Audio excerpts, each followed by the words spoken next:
सोलापूर न्यूजमध्ये आपल्या सगळ्यांचं स्वागत। महाराष्ट्रामध्ये मान्सून दाखल झाल्यानंतर विविध भागांमध्ये जोरदार पाऊस कोसळला आहे।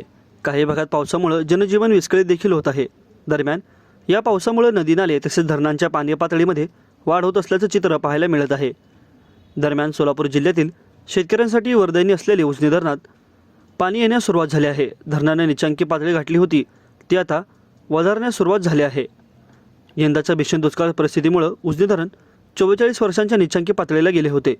एका बाजूला चिंता वाढत असलेली असताना गेल्या 3 ते 4 दिवसापासून सुरू झालेल्या पावसामुळे धरणात जवळपास 1 TMC पाण्याची वाढ झाली आहे। यंदा उजनीने सर्वात निचांकी म्हणजे वजा 59.99% पातळी गाठल्याने प्रशासन आणि बळीराजाची चिंता वाढली होती। यातच निचांकी पातळीमुळे उजनीवरील सर्व योजना जवळपास बंद पडल्या होत्या।